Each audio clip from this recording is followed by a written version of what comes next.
Alix Panlou, merci tout d'abord de participer à ce débat autour des régionales. À mes côtés pour vous interroger, Emmanuel Brun de l'Éco-Républicain et Philippe Ramon de la République du Centre. Alix Panlou, vous êtes la tête de liste départementale pour le Cher et la tête de liste régionale pour le parti de Nicolas Dupont-Aignan, Debout la France. Pour ceux qui ne connaîtraient pas encore Debout la France, comment vous situez-vous sur l'échiquier politique, Alix Panlou? On se situe plutôt à droite. On prône le gaullisme social. Donc en fait, souvent on nous situe entre l'UMP et le FN. Les Républicains, donc. Les Républicains. J'aime pas ce terme. C'est un nom de parti, je pense, qui est mal adapté et qui n'est pas assez représentatif. Donc entre les Républicains et le FN, sauf que en fait, nous on veut pas forcément être entre les deux, on veut prendre de la hauteur et rassembler la droite. Et donc on est plus voilà, global au niveau droite. On se présente comme un parti de rassemblement plutôt que comme un parti classé à la droite de la droite ou à la gauche de la droite, comme certains nous placent parfois. En termes de place, on vous situe plus près du Front National que du Front de gauche. Oh ben, on a des thèmes communs avec le Front de gauche aussi, hein. Et puis vous savez, on présente ça sous forme d'hémicycle, mais on voit quand même que les extrêmes circulent beaucoup entre eux, et les gens du Front de gauche passent beaucoup plus facilement au Front National et vice-versa que... Vous parlez des thèmes communs. Pour les thèmes communs avec le Front National, on peut parler de la gestion des migrants. Exactement. Qui arrivent en région centre maintenant. Comment allez-vous traiter ce dossier? Alors, les migrants, en fait, la problématique, c'est pas de les accueillir. La problématique, c'est de les intégrer. Donc il faut bien penser que même si on a des gens qui sont qualifiés, qui ont un bac+5, qui sont avocats, qui sont médecins, on ne peut pas forcément les intégrer aussi facilement qu'on voudrait. Je m'explique. Mon mari, je vais prendre un exemple, mon mari est polonais, c'est un immigré polonais, il est venu avec ses parents, mon beau-père ingénieur bac+5, ma belle-mère économiste bac+5, et puis derrière, arrivé en France, on leur a dit, écoutez, on ne peut pas vous trouver un travail qui soit adapté à vos qualifications, vous allez devoir faire du ménage, parce que justement, on n'a pas les moyens de vous intégrer dans la société française. Donc après, ils sont partis de zéro en faisant du ménage, en faisant de la mécanique, en travaillant dans des casses. Après, ils ont repris une entreprise, mais ça a été vraiment un parcours du combattant. Et avec 10% de chômage, je pense qu'on n'a pas les moyens d'intégrer ces personnes-là en région centre. Mais est-ce que globalement vous êtes pour l'accueil des migrants ou contre l'accueil des migrants? Parce que vous prenez la fermeture de Schengen, ce qui est quand même aussi une similitude certaine avec le Front National. Quelle est votre position sur les migrants, pour ou contre, tout simplement? Relativement contre, dans le sens où il faut absolument que ça soit contrôlé. On doit faire un bilan des besoins qu'on a en France et justement permettre à des personnes qui correspondent à ces besoins de venir en France. Mais au-delà de l'accueil, il faut penser en fait politique étrangère, puisque c'est bien beau de dire on ferme les frontières, on ferme les yeux. Alors je sais bien que ça fait mal au cœur. Moi aussi ça me fait mal au cœur de voir un gamin mort sur une plage. Franchement, qui pourrait être insensible à ça? Mais derrière, il faut bien penser qu'on pourra sortir de cette solution que si on vient en aide à la Syrie. Très bien. Et notre sondage BVA vous crédite de 4%. Oui. Vous espérez faire mieux? Alors, on fera beaucoup mieux, je peux vous le garantir, pour plusieurs raisons. La première, c'est que le sondage a été fait uniquement sur mon nom. Donc Alix Panlou, Debout la France, ça ne parle même pas forcément. Sauf que quand on dit Debout la France, le parti Nicolas Dupont-Aignan, tout de suite on dit oui, effectivement, c'est le parti Nicolas Dupont-Aignan, donc ça prône des idées que j'ai déjà entendues. Donc on a fait l'expérience dans d'autres régions où on a vu une différence de 3-4 points quand on citait le nom de Nicolas Dupont-Aignan, comme c'est le cas, ce sera le cas pour le nom de la liste, hein, liste Debout la France avec Nicolas Dupont-Aignan. Et du coup ça parle un petit peu plus aux gens. Donc vous rajoutez déjà 3-4 points. Puis après vous avez l'incertitude statistique qui est de l'ordre de 4%. Et en plus de ça, le sondage a été réalisé avant que les listes de l'Union du Centre soient dévoilées. C'est-à-dire que y a pas mal de gens qui m'ont appelé depuis que les listes ont été récemment. Ouais. Hein, pour me dire, voilà, on est vraiment déçus des listes de Vigier.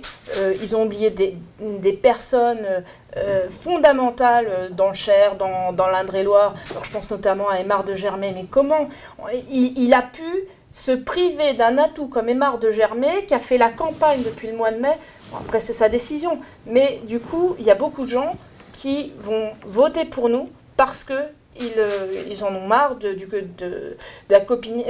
la politique de copinage comme on voit chez Vigier. Et est-ce que vous donnerez des consignes de vote au soir du 6 décembre? Des consignes de vote, mais on sera au deuxième tour. Ça, je vous le garantis. Donc, je sais bien que les simulations n'ont pas été faites en nous intégrant au deuxième tour, mais je peux vous garantir qu'on sera au deuxième tour. Et donc, les consignes de vote, ça sera pour voter pour nous au deuxième tour. Mais en cas de catastrophe naturelle, et si vous n'êtes pas au second tour, vous appelleriez à voter pour qui? Est-ce que vous donnerez une consigne de vote? Oui. Les gens, ils sont grands. Hein. D'accord. Donc vous ne donnerez pas de consigne de vote? Non, mais les gens, ils sont grands, ils savent décider. Mais je vous garantis quand même qu'on sera au deuxième tour. Et il faut arrêter aussi de faire le deuxième tour avant de faire le premier tour. Et ça, je le déplore un petit peu. Autre sujet, l'économie, puisque l'emploi reste la préoccupation majeure des habitants de la région, comme ceux de la France. Quel levier vous proposez pour endiguer la dégradation de l'emploi régional, qui a quand même chuté de 2% depuis le début d'année? Oui. Si vous voulez, moi ce que je constate, c'est que depuis 20 ans, on a un axe Orléans-Tours qui a été relativement privilégié au niveau des entreprises, au niveau de l'emploi. Mais derrière, le Perche, le Berry, la Beauce, la Sologne et puis l'Est du Loiret aussi, faut préciser, sont complètement laissés pour compte. Donc ce qu'on propose, c'est vraiment un plan d'action au niveau des entreprises. Il faut arrêter le clientélisme. Donc première action qu'on peut mettre en place, c'est une plateforme de financement participatif. Alors, quelle est la différence avec les plateformes de financement participatif qu'on voit actuellement? Tout simplement, là, on a des projets qui sont validés, garantis par la région. Et en plus de ça, ce qu'on propose, c'est qu'il y ait une aide qui soit attribuée au prorata des fonds qui ont été levés. Par exemple, un boulanger qui a besoin d'une nouvelle machine peut très bien s'inscrire sur la plateforme et à la fin du temps imparti pour la levée de fonds, déjà s'il n'a pas atteint son objectif, les fonds lui seront quand même attribués et en plus de ça, la région participera sur un pourcentage des fonds levés. Ça, c'est une première mesure. Deuxième mesure qui va toucher directement l'emploi des jeunes, ça va être l'accompagnement des apprentis. Parce que ce qu'on constate, c'est que il y a un certain nombre d'entreprises qui refusent de prendre des apprentis parce qu'ils ont peur de s'engager pour une durée de 2-3 ans avec des jeunes où on sait qu'on n'a pas forcément toujours des jeunes qui sont motivés et aptes à faire ce qu'on leur demande. Donc là, on propose un fonds apprenti qui permettra de prendre en charge en fait le salaire de l'apprenti pendant les premiers mois. Si au bout de la période l'apprenti convient, l'entreprise continue avec cet apprenti et à ce moment-là prend le relais au niveau de la rémunération. Si ça ne convient pas, à ce moment-là, la région l'aidera à le reclasser dans une autre entreprise. Vous parlez des plateformes, je voudrais revenir sur les plateformes aéroportuaires. Le Parti socialiste propose un soutien financier pour assurer le développement de Châteauroux-Déol. Vous cautionnez? Bien sûr, parce que c'est comme ça qu'on va pouvoir développer le pôle aéronautique au niveau de Châteauroux. C'est-à-dire que là, on avait des Chinois qui sont venus, qu'on dit voilà, on va investir 600 millions d'euros sur Châteauroux pour faire un vrai pôle aéronautique. Et on le voit d'ailleurs, on a énormément de maintenance maintenant sur Châteauroux. Les avions d'Air France viennent sur Châteauroux pour faire de la maintenance. Les pilotes Air France viennent s'entraîner sur Châteauroux parce que c'est moins cher au niveau des taxes. Et là, on a un vrai atout et on peut faire vraiment quelque chose d'extraordinaire, faire un vrai pôle de maintenance aéronautique. On a déjà des entreprises spécialisées dans l'aéronautique à proximité, je pense notamment à Zodiac sur Issoudun. Et après, on peut mettre en place justement toute une structure qui soit adaptée à un tissu économique local. Et ça, c'est une vraie révolution pour redynamiser le sud de la région. Et les fonds publics pour des pour des compagnies low cost sur nos aéroports de Tours, etc. Qu'est-ce que vous en pensez? Mine de rien, c'est quand même une bonne chose parce que ça va permettre d'avoir des villes de la région comme Tours ou Châteauroux qui vont être vraiment dans des destinations où les gens vont pouvoir venir. Et je crois que si mes souvenirs sont exacts, plus de la moitié des gens qui ont pris l'avion à Châteauroux, sur la ligne Châteauroux-Nice cet été, viennent du Berry. Donc là, on a un véritable atout et si on peut justement permettre le développement de l'aéroport de Châteauroux, eh bien, il faut le faire. Bien que ce soit des compagnies low cost, c'est quand même des compagnies qui s'intéressent à nos villes de la région. Donc c'est pour ça qu'il faut les aider. Et toujours d'un point de vue économique, l'agriculture qui est importante sur notre région est plutôt malade. Quelle est votre réponse pour rassurer les agriculteurs? Alors, je pense que les agriculteurs en ont marre de vivre de subventions en permanence. Ils veulent que leur travail soit payé à un juste prix. Donc, première mesure, c'est de mettre des prix planchers. Et quand on va acheter aux agriculteurs pour alimenter les cantines de la région, par exemple, on va se baser sur ces prix planchers. Et c'est des prix qui vont être justes et qui vont permettre de rémunérer l'agriculteur à hauteur de son travail. De même qu'il faut simplifier tout ça, parce que quand vous alimentez les cantines, vous avez un dossier qui est faramineux à constituer à chaque fois. Ça serait beaucoup plus simple de faire le dossier une fois par an, comme c'est fait, je crois que c'est sur Bourges où on a une plateforme comme ça. On fait le dossier une fois par an et puis après, régulièrement, on va sur Internet proposer les produits que l'on vend. Et ça permet d'avoir un peu moins de contraintes administratives et justement de travailler en toute sécurité. Autre point pour les agriculteurs, ça peut être au niveau de la gestion de l'eau. C'est vrai qu'on met souvent en fait les agriculteurs en opposition avec l'utilisation de l'eau. Et ça, je pense qu'il va falloir pouvoir rassembler tous les acteurs, donc les gestionnaires de bassins par exemple, et les différents agriculteurs autour d'une table pour voir comment on peut s'organiser pour la gestion de l'eau et avoir un vrai développement durable avec un essor économique qui pourra se dégager de ça. D'ailleurs, on va en parler le 16 novembre avec la Chambre d'agriculture. Autre sujet, l'éducation et l'enseignement. La gauche dans son ensemble propose la gratuité des transports scolaires, même s'il va y avoir sans doute des délégations départementales ensuite. Est-ce que vous trouvez que c'est une mesure démagogique? Moi, ce qui me choque dans les transports scolaires, c'est effectivement la délégation. C'est-à-dire qu'on dit, parce que les transports sont actuellement gérés par le département, on les refile à la région, mais qui va sous-traiter au département. Déjà, on ne tourne pas très rond là-dessus. En plus de ça, les transports scolaires sont quand même gratuits en Loir-et-Cher. Et l'été, jusqu'à il y a peu, aussi dans le Cher. Le coût, il n'est vraiment pas énorme. Et si vraiment on veut améliorer le maillage de services publics sur l'ensemble de la région, il va falloir justement mettre ces transports gratuits. Et ça, certes, c'est un coût, mais c'est ce qui va permettre d'avoir l'accès aux services publics, quel que soit l'endroit où on habite sur la région. Et ça, je pense qu'effectivement, c'est une bonne mesure à mettre en place, d'autant plus que pas mal de familles, là, je vois dans le Cher, n'étaient pas préparées à payer ces transports scolaires. On prévoit l'arrivée de 2000 lycéens supplémentaires à la rentrée 2017, d'où la nécessité d'ouvrir 2 nouveaux établissements, l'un dans l'Eure-et-Loir, l'autre dans le Loiret. Des projets que vous soutiendrez? Il y a une chose qui me choque au niveau des lycéens, c'est-à-dire qu'on veut absolument augmenter le nombre de bacheliers et on envoie énormément de jeunes maintenant en bac pro. Bac pro, ça peut être très bien, c'est un bac qui est adapté pour pas mal de personnes, sauf que en fait, ce qui se passe, c'est qu'il y a plein de jeunes qui sont complètement perdus, qui ne veulent pas continuer d'études et on les envoie en bac pro. Et qu'est-ce qui se passe? On a des professeurs qui passent 3 quarts d'heure sur 1 heure de cours à faire de la discipline.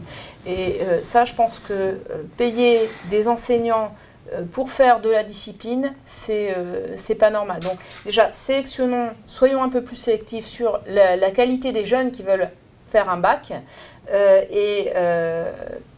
Concernant les lycées supplémentaires, je pense qu'il faut quand même revoir aussi les cartes des différents lycées, parce qu'il y a une répartition qui peut être faite. Je pense notamment, par exemple, alors là, ça concerne l'Indre, le lycée Blaise Pascal, où il y avait eu une agression lors des événements Charlie, a vu le nombre de lycéens baisser drastiquement depuis la rentrée à cause de cette agression.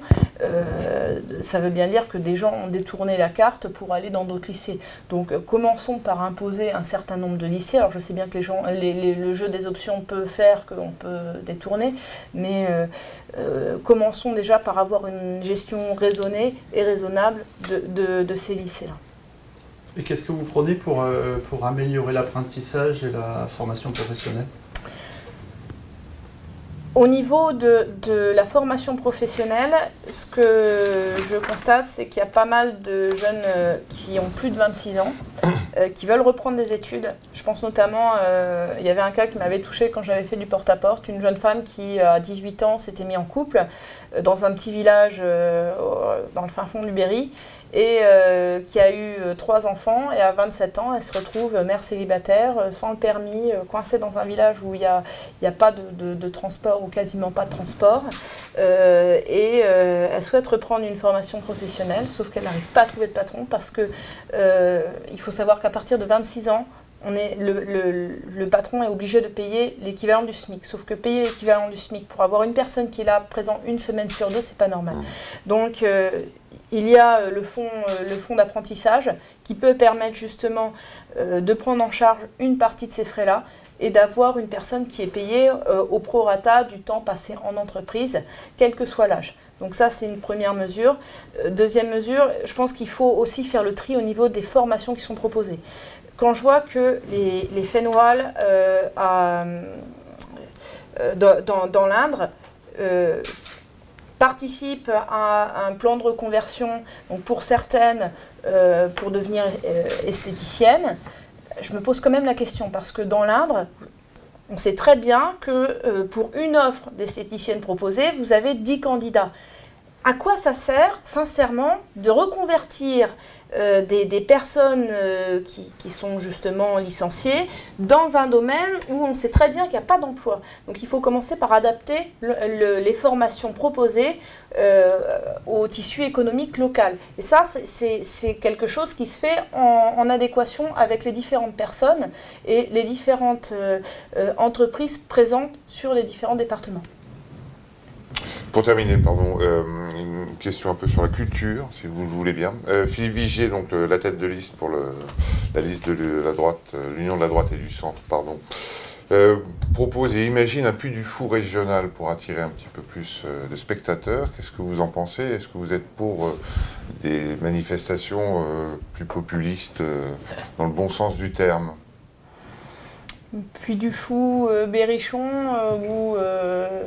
ou Loiretain, je pense plutôt Loiretain, sans doute. Oui, plutôt Loiretain, à mon avis. Je pense que c'est pas forcément une bonne solution.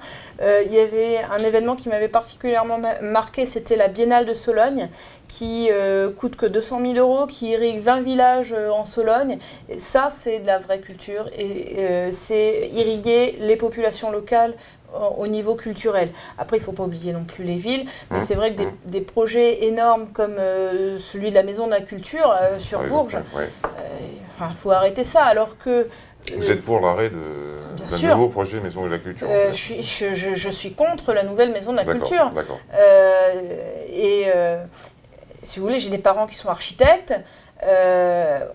On sait très bien qu'il y a possibilité de faire un projet dans les murs de l'ancienne maison de la culture, qui d'ailleurs se dégrade parce qu'on a cassé tout l'arrière, du coup la façade tient beaucoup moins bien.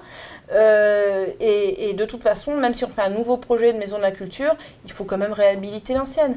Donc autant réinvestir sur l'ancienne. Il y a moyen de faire des choses bien. Il y a des architectes comme Christian Gimonet par exemple, qui ont fait des simulations de projets avec une considération économique plus ou moins viable, et ça il faut justement écouter les acteurs locaux et les professionnels. Et le FRAC, on a l'impression que vous ne pouvez pas voir le FRAC en peinture. Fonds régional d'art contemporain. Le FRAC, franchement, vous avez vu le bâtiment? Et le problème c'est qu'on se dit oui, mais c'est de la nouvelle architecture, mais ce n'est pas une architecture pensée pour vivre. L'architecture, elle est là pour être au service des gens. Et là, la forme extérieure... Justement, elle est là maintenant. Alors on ne va pas la détruire, ça c'est sûr. Mais quel sort vous entendez lui réserver? Une rentabilité de ce bâtiment-là doit être mise en place. C'est-à-dire que le bâtiment doit être, par exemple, loué pour faire des séminaires, doit être mise à disposition du privé justement pour amortir les coûts d'entretien de ce bâtiment. Il faut savoir qu'on a quand même eu que 37 000 € de recettes pour les 13 millions engagés, plus les 2 millions d'investissements par an. Donc il faut peut-être aussi penser, même si on pense culture, il faut peut-être penser aussi mettre la culture au service des habitants et non l'inverse.